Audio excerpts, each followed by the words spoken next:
आपण करतोय कैरी आणि फणसाचं लोणचं। आपण बघितलं मसाले जे घेतले होते ते आपण ड्राय रोस्ट करून घेतले, म्हणजे परतून घेतले पॅन मध्ये, आणि फणसाला वाफवून घेतलेलं आहे, त्याला थंड करून घेतलेलं आहे। हे मोहरीचं तेल आहे हे गरम करायला ठेवतोय, आणि त्याच्यानंतर पण ते स्मोकिंग पॉइंट म्हणजे आपल्याला एकदम गरम झाल्यानंतर त्याला उकळू द्यायचं नाही, जस्ट गरम झाल्यानंतर जसं वाफा जेव्हा यायला लागतील त्याच वेळी आपल्याला ते बंद करायचं तेल आणि त्याला थंड होऊ द्यायचं आहे।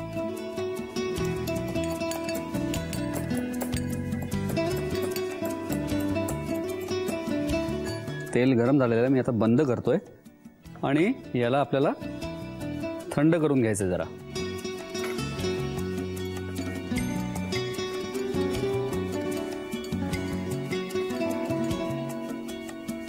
हा रोस्ट करून म्हणजे परतून मसाला जो तयार केलेला आपण त्याची खुशबू एकदम खूप मस्त आहे, एकदम छान फ्लेवर आलेला आहे। दुसरी गोष्ट म्हणजे जे भांडं आपण मिक्सिंगसाठी वापरतो ते एकदम सुकं असलं पाहिजे, ड्राय असलं पाहिजे, त्यात पाणी नको तेवढं बघायचं आहे आपल्याला।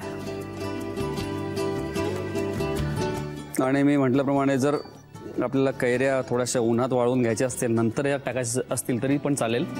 आता मी या सगळ्या दोन्ही गोष्टी आहेत त्या एकत्र करणार आहे, फणस आणि कैरी।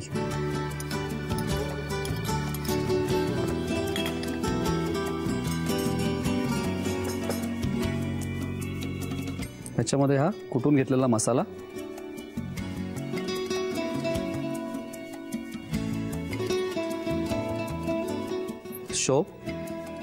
शोपेचे दाणे ते पण थोडेसे मी परतून घेतलेले आहेत, शोपेचे दाणे, आणि 1 चमचा शोपेच्या दाण्याची पावडर, थोडीशी जास्ती घालू आपण। याच्यात टाकायचे अर्धा चमचा हळद, खूप जास्ती हळद नको आहे आपल्याला। नंतर 1 ते 1.5 चमचा तिखट आवडीप्रमाणे आपल्याला घालायचं आहे। अर्धा चमचा कलौंजी,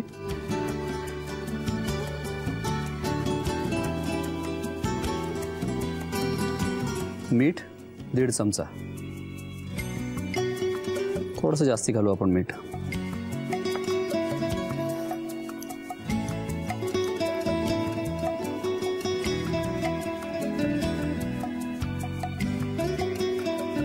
आता याला मीठ घातल्यानंतर त्याच्यातलं पाणी सुटणार आहे, कैरीला पाणी सुटणार आहे छान।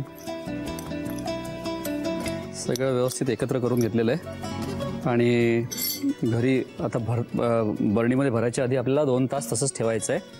आणि याच्यामध्ये मिठाचं प्रमाण तुम्ही बघितलं जास्ती आहे, आपण लोणच्यामध्ये घालतो कारण की ते टिकण्याच्या दृष्टीने आपण ते जास्ती घालतो की लोणचं व्यवस्थित टिकावं, आणि त्याचबरोबर मुरल्यानंतर ते मीठ ॲडजस्ट पण होऊन जातं, व्यवस्थित चव पण ॲडजस्ट होते। आता इथे मी मोहरीचं तेल वापरतोय जे गरम केलेलं आहे, पण जर तुम्हाला मोहरीचं तेल आवडत नसेल तर त्यावेळी तुम्ही साधं तेल वापरलं तरी चालेल, फक्त त्याला गरम करून थंड करून घ्या आणि ते वापरलं तरी चालेल।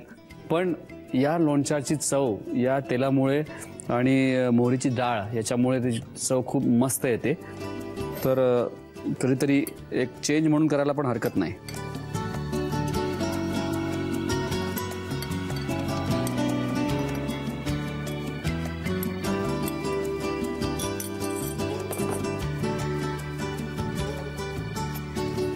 आता मी टाकणार आहे मोहरीचं तेल।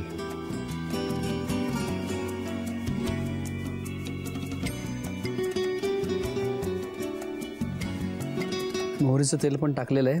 आता याला आपल्याला स्टोअर करून ठेवायचं आहे व्यवस्थित। याला एक 8-10 दिवसात हे लोणचं मुरेल, त्याच्यानंतर याची चव बघायची, एकदम मस्त चव असणार आहे याची। तयार आहे आपलं फणसाचं आणि कैरीचं लोणचं। तुम्ही साहित्य आणि कृती लिहून घ्या। फणस आणि कैरीचं लोणचं बनवण्यासाठी लागणारं साहित्य: कच्ची कैरी, कच्च्या फणसाचे चौकोनी तुकडे, मोहरीचं तेल, कलौंजी, लवंगा, मीठ, तिखट, हळद, काळी मिरी, दालचिनी, बडीशेप पावडर, हिंग, बडीशेप, मोहरीची डाळ आणि मेथीचे दाणे। कृती: प्रथम कच्चा फणस कुकर मधून वाफवून घ्यावा। फ्राय पॅन गरम करून त्यामध्ये लवंगा, काळी मिरी, मेथीचे दाणे, दालचिनी आणि 2 चमचे मोहरीची डाळ भाजून घ्यावी, आणि हा भाजलेला लोणच्याचा मसाला खलबत्त्यामधून कुटून घ्यावा। एका बाउल मध्ये कच्च्या कैरीचे तुकडे घेऊन त्यामध्ये वाफवलेले फणसाचे तुकडे, कुटलेला मसाला, भाजलेली बडीशेप, 1 चमचा बडीशेप पावडर, अर्धा चमचा हळद, 1 ते 1.5 चमचा तिखट, 1 चमचा कलौंजी आणि मीठ घालून मिश्रण एकजीव करावं। मिश्रण काचेच्या बरणीत घालून त्यावर मोहरीचं तेल घालावं. लोणचं 8 ते 10 दिवस मुरत ठेवावं.